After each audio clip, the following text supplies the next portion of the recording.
पालघर, ठाणे और रायगढ़ में बंद का आह्वान किया है।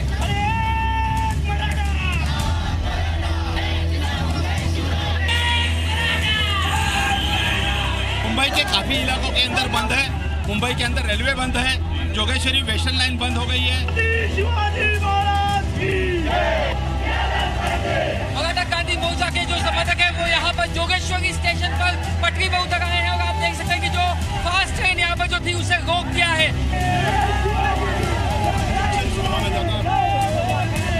पूरा आंदोलन जो है अब इस वक्त दादर में लेके जाया जा रहा है और यहाँ पे साफ तौर से जितनी भी दुकानें हैं तमाम दुकानों को इस वक्त यहाँ पे बंद करवा दिया गया है।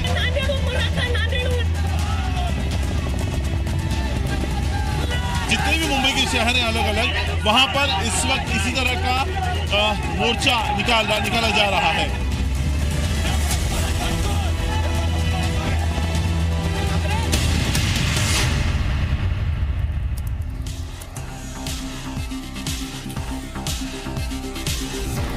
इन तस्वीरों ने मुंबई को मुसीबत में डाल दिया, जनता को परेशान किया, लेकिन दोपहर होते होते थोड़ी राहत भी मिल गई। दरअसल मराठा आरक्षण की मांग को लेकर आज महाराष्ट्र के 7 जिलों में बंद का ऐलान किया गया था, लेकिन दोपहर बाद वापस ले लिया गया। दरअसल बंद के दौरान हुई हिंसा आगजनी की घटनाओं के बाद इस बंद को वापस लेने का ऐलान किया गया। आपको बता दें कि मराठा शिक्षा और नौकरियों में 16% आरक्षण की मांग कर रहे हैं। मुंबई में रेल और बस सेवाएं जारी रही, लेकिन रोजाना के मुकाबले 50% कम लोगों ने इसमें सफर किया। कुछ जगहों पर बसों को रोक दिया गया। दफ्तरों में भी हाजिरी 70% ही रही। दुकानें बंद रही और बंद का सबसे ज्यादा असर ठाणे में देखने को मिला। यहां पर बसों में तोड़फोड़ की गई, स्टेशन पर लोकल ट्रेन रोक दी गई। मुंबई में 20 जगहों पर प्रदर्शन हुए और 9 बसों को नुकसान भी पहुंचाया गया। तो मुंबई को परेशान कर मराठा आंदोलन खत्म कर दिया गया है, लेकिन जो ये नुकसान हुआ है इसकी भरपाई कौन करेगा?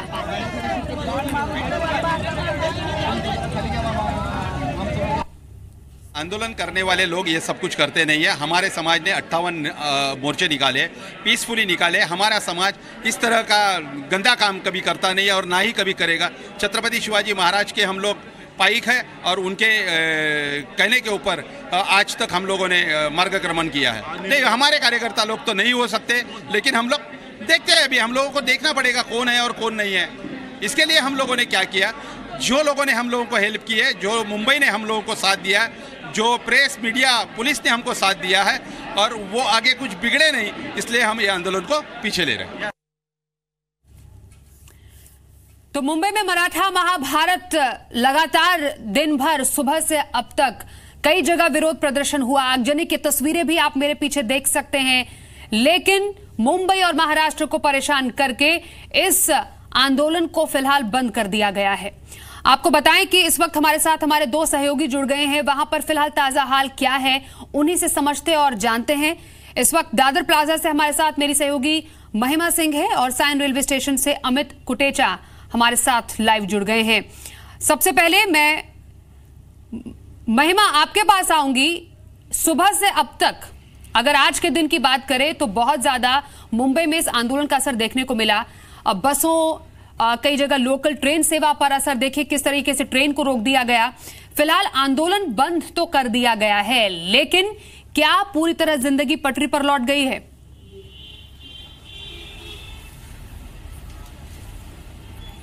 जी बिल्कुल, मराठा आरक्षण ने जो आज कई सारी मांगों को लेकर बंद का ऐलान किया था, सिर्फ मुंबई में ही नहीं, थाने, पालघर, ऐसे कई सारे अन्य जगहें थे जहां पे बंद किया गया था।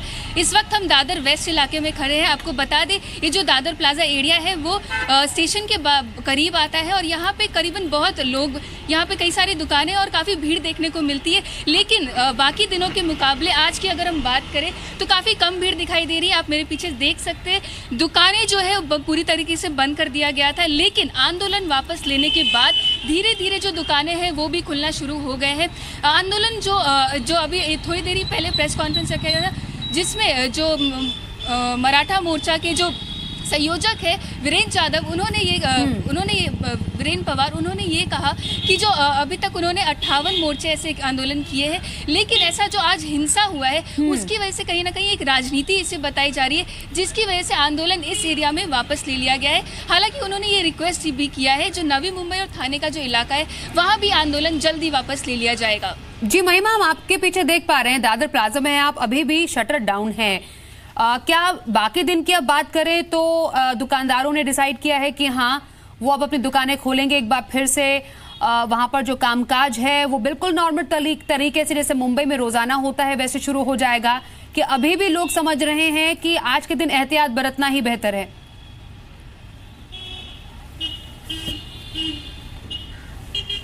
जी, आज के दिन वो काफ़ी डरे हुए हैं क्योंकि जो हिंसा हुआ है अभी कुछ देर पहले उसकी वजह से लोग कहीं ना कहीं डरे हुए हैं। हालांकि आंदोलन वापस ले लिया गया है लेकिन दुकानें कुछ बंद की गई है। दुकानदारों को अभी तक ये पता नहीं चला है कि आंदोलन वापस ले लिया है, जिस वजह से कुछ दुकानें बंद कर दी गई है, लेकिन कुछ दुकानों को खोला भी गया है। बताया गया था कि ये जो मोर्चा होगा जो बंद किया गया है वो शांतिपूर्वक किया जाएगा, लेकिन जो हिंसा हुआ है उसके वजह से कहीं ना कहीं लोगों के मन में एक डर बैठ गया है, जिसकी वजह से जो कस्टमर्स, जो ग्राहक है और दुकानदार दोनों की ही यहाँ पे कम भीड़ दिखाई दे रही है। जो ये एरिया है वहाँ पे हालांकि बहुत भीड़ दिखाई देता है, लोग यहाँ खरीदारी करने आते हैं, लेकिन आज की बात करें तो काफ़ी कम भीड़ दिखाई दे रहा है। लोगों के मन में एक कहीं ना कहीं डर है, लेकिन अगर हम मुंबई पुलिस की बात करें तो वो यहाँ पर तैनात थी हर वक्त। अगर हम दोपहर की बात करें उस वक्त यहाँ पे मोर्चा पहुंच चुका था दादर में, लेकिन जो मुंबई पुलिस है वो पूरी तरीके से तैयार थी। आरपीएफ की टीम और क्विक रिस्पांस टीम को भी यहाँ पर रखा गया था ताकि अगर हालात बिगड़े तो उसे भी काबू में कर लिया जाए। जी महिमा, आप हमारे साथ बने रहिए। 3 तस्वीरें जरा अपने दर्शकों को दिखाते हैं। मराठा आरक्षण पर किस तरह महाभारत छिड़ी। अब ये 3 तस्वीरें, ठाणे में ट्रेन रोक दी गई, मुंबई में बस खाली जबरन कराई गई, गाड़ियों में तोड़फोड़ की गई, गाड़ियां रोक दी गई, कई जगह आगजनी की भी यहां पर तस्वीरें सामने आई। रोजाना के मुकाबले 50% से कम यात्री सफर कर रहे हैं। जो लोग घर से निकले ही नहीं वो अभी भी डर रहे हैं। तो एक तरीके से कभी ना रुकने वाली मुंबई को आखिरकार मजबूरन रुकना ही पड़ा और बहुत यहां पर कह सकते हैं हद तक लोगों को परेशानी भी हुई है। हमारे साथ इस वक्त रविंद्र पाटिल जुड़ गए हैं, समन्वयक हैं मराठा मोर्चा के। रविंद्र जी, आपका बहुत स्वागत है हमारी इस खास पेशकश में। सबसे पहले मुझे जरा ये बताइए, फिलहाल मराठा आरक्षण आंदोलन को आज बंद कर दिया गया, लेकिन जिस वजह से ये आरक्षण के आंदोलन की शुरुआत की गई थी, क्या वो मकसद पूरा हो पाया आपका?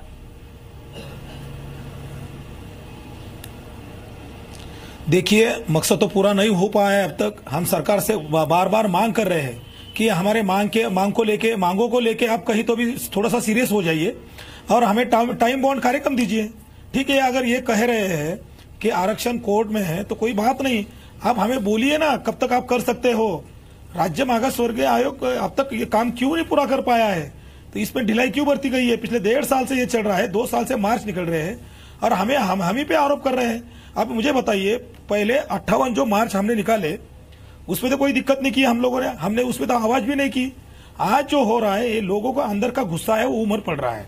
और आपको मैं बता दूं, बंबई में जो हुआ है वहां पे 100% सियासत हुई है, जानबूझ के जलाया गया है, क्योंकि हमारी संस्कृति ये नहीं है और इसका हम बिल्कुल समर्थन नहीं करते। आज मुंबई में जो कुछ हुआ वो गलत बात है, वो और जानबूझ के किया गया ऐसा हमको डाउट है। नहीं, जानबूझ के किसने किया? रविंद्र पाटिल जी, आप कह रहे हैं लोगों के अंदर का गुस्सा है, शांतिपूर्ण ढंग से वहां पे हिंसा की वजह से, विरोध प्रदर्शन की वजह से आगजनी की घटनाएं हुई हैं, उस वजह से आंदोलन को बंद कर देना पड़ा। आपने कहा मकसद पूरा नहीं हो पाया है, तो आखिरकार इससे किसका फायदा हुआ? क्या मुंबई का फायदा हुआ?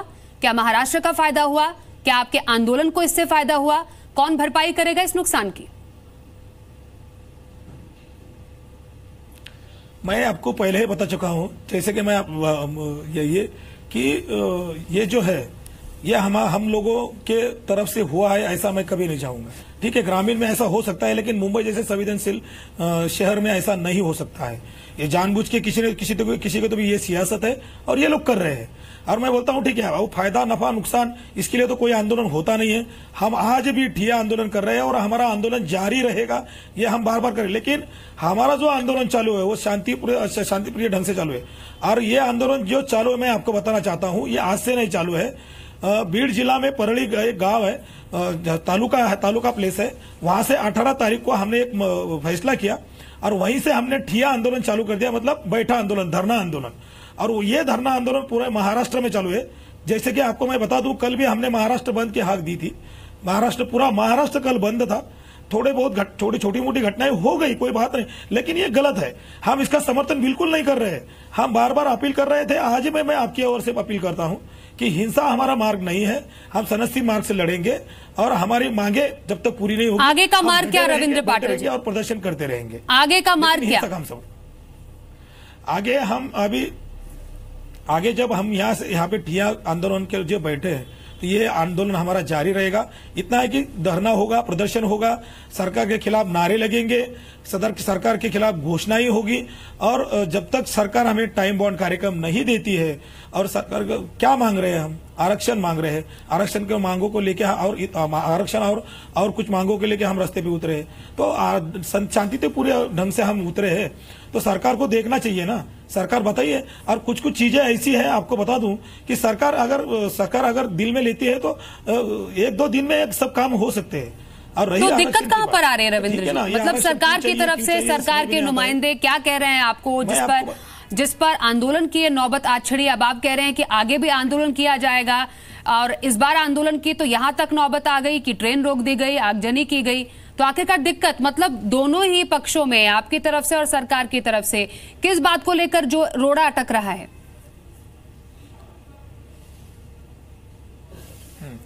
मैं आपको बता दूं कि महाराष्ट्र गवर्नमेंट ने हमारे मांगों को लेकर एक समिति गठित की थी, उप समिति, और उस समिति के अध्यक्ष थे चंद्रकांत दादा पाटिल।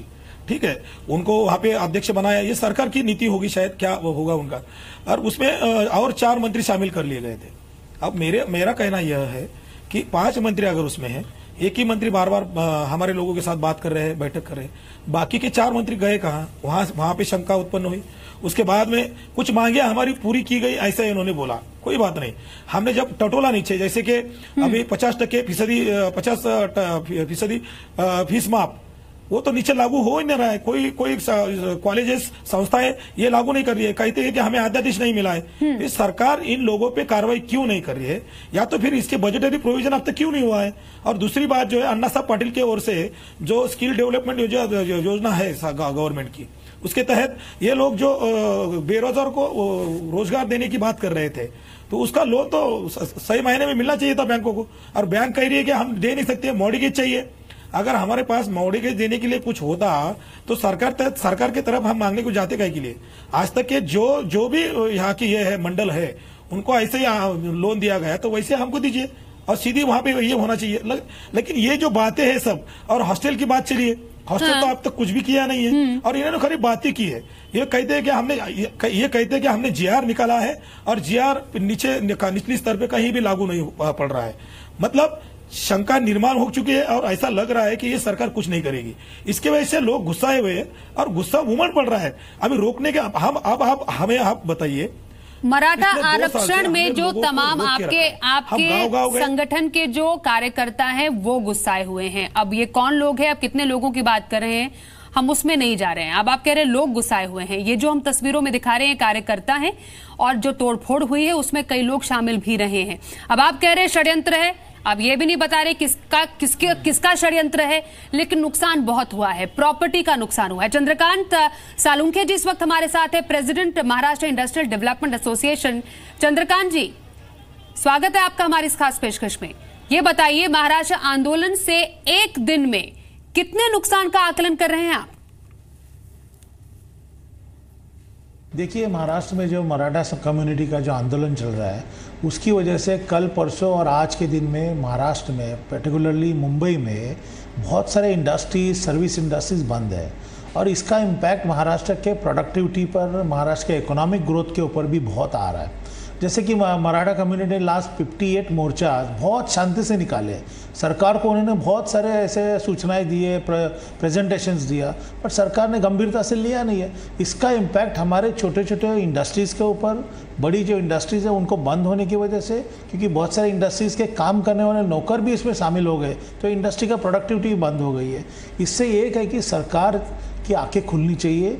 ये जो नुकसान हो रहा है, ये इंडस्ट्री का नुकसान हो रहा है, ये सामान्य नागरिकों का नुकसान हो रहा है। आज देखिए रोड पर जो गाड़ियाँ जा रही है, उसको गाड़ियाँ तोड़ी जा रही है, उसका नुकसान सामान्य लोगों का हो रहा है।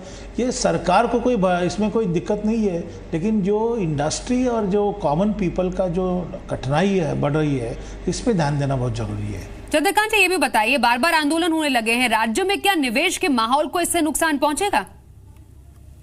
देखिए, एक बात है कि महाराष्ट्र की जो लास्ट 4 साल की प्रगति अगर आप देखोगे, खाली एफडीआई बहुत पैमाने पर आया है, इसका मतलब ऐसा नहीं कि स्टेट बहुत प्रगति मार्ग पर है। अगर आप देखोगे तो ईज ऑफ डूइंग बिजनेस में महाराष्ट्र 13वीं क्रमांक के ऊपर चला गया है। मतलब इतना डिग्रेड महाराष्ट्र कभी 20 साल में हुआ नहीं है। एक इसमें कमियां चीफ मिनिस्टर की है या डिपार्टमेंट्स की या ब्यूरोक्रेट्स की, वो जांच पड़ताल करने की बहुत ज़रूरत है। दूसरी बात है, अगर आंदोलन कम्युनिटी में हो रहा है तो सरकार का ये काम है कि उस कम्युनिटी को लेकर उनके जो क्वेश्चंस है, उनके जो कोई भी समस्या है, वो छोड़ानी चाहिए। इसका इम्पैक्ट निवेश के ऊपर भी होने वाला है और दूसरा सबसे ज़्यादा महत्वपूर्ण है इंडस्ट्री के ऊपर हो रहा है। एक तो बहुत सारी इंडस्ट्री महाराष्ट्र से गुजरात, कर्नाटक, एमपी में जा रही है, इसे रोकने का सरकार काम करना चाहिए, वो नहीं कर रही है। आज की डेट में एम्प्लॉयमेंट जनरेशन का अगर कहीं काम हो रहा है तो इंडस्ट्री में हो रहा है, बिजनेस सेक्टर में हो रहा है। उस पर अगर गवर्नमेंट ध्यान से देखती है, ध्यान देती है, सपोर्ट करती है, तो मुझे लगता है दिक्कत कोई आने के चांसेस नहीं है। जी सर, बने रहिए हमारे साथ। इस वक्त हमारे साथ मेरे एक और सहयोगी अमित कोटेचा जुड़ गए हैं साइन रेलवे स्टेशन से। अमित, ग्राउंड जीरो पे आप मौजूद हैं, क्या आवाजाही पूरी तरह सामान्य हो गई है इस आंदोलन के खत्म होने के बाद?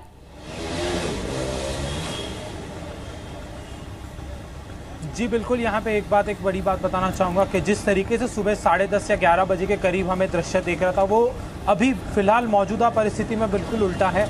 दुकानें खुलना शुरू हो गई है, साथ ही साथ जिस तरीके से मराठा नेताओं ने अपना आंदोलन वापस लिया हुआ है, कहीं ना कहीं वापस से Mumbai back to normal life में आ रही हमें दिखाई दे रही है।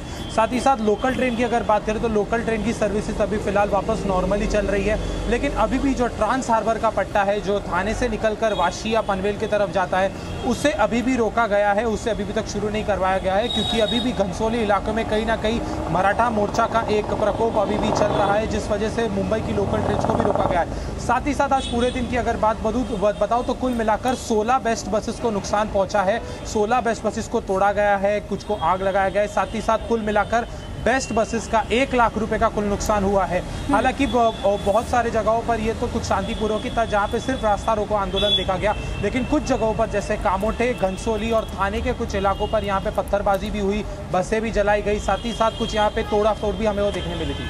जी ठीक है, रविंद्र पाटिल जी, मुझे बताइए, सरकार से अब आपकी बात होगी आरक्षण को लेकर, क्योंकि फिलहाल आंदोलन तो बंद हो गया, अब आगे कह रहे हैं कि आंदोलन तब तक जारी रहेगा जब तक मांगे पूरी नहीं की जाएगी।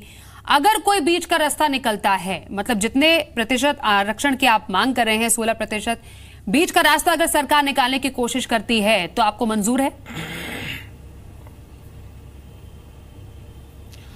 मैं आपको एक बात बता दूं कि ये जो आंदोलन शुरू हुआ है मैम, ये आंदोलन शुरू हुआ है हमारा 18 तारीख से। आपको मैं पहले ही बता चुका हूं आपको, 18, 19, 20, 21 ये 2-3 दिन तो कोई महाराष्ट्र में कुछ भी हलचल नहीं हुई।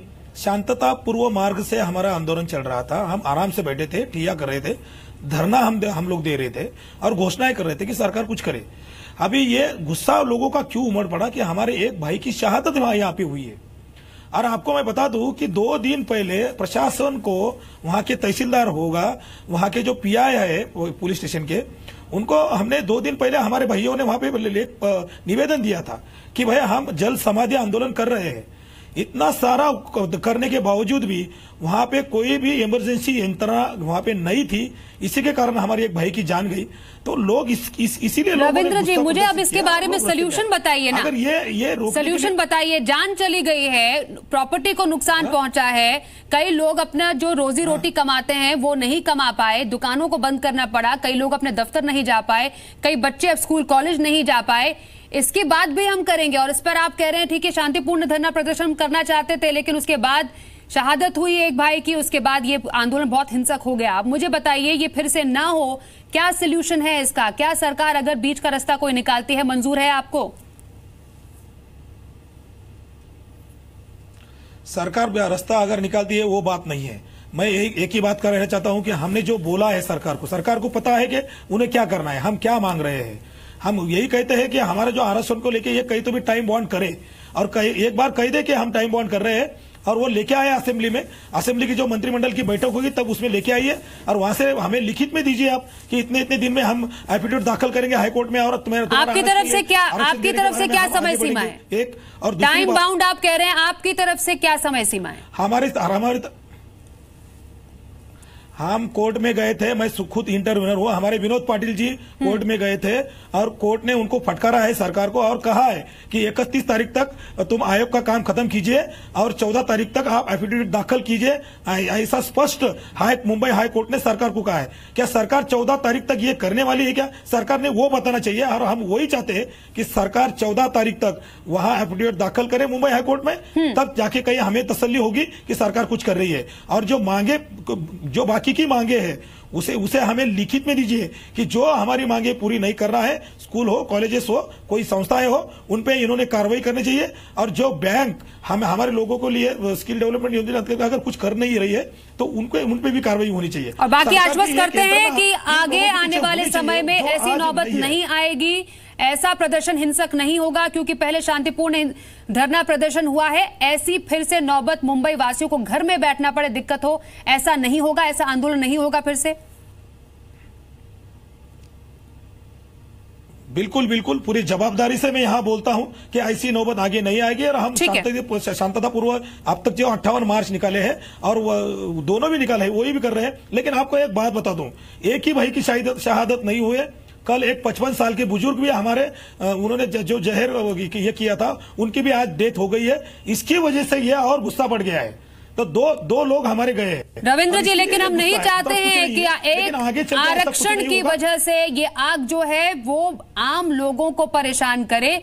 आप अपनी मांगे लेकर सरकार के पास जाइए, उनसे बातचीत कीजिए, लेकिन मुंबई वासी, महाराष्ट्र वासियों को परेशानी ना हो, आपने इसका आश्वासन दिया है हमारे न्यूज प्लेटफॉर्म पर। यही हम आपसे जानना चाहते थे। रविंद्र जी, बहुत शुक्रिया हमसे बातचीत करने के लिए।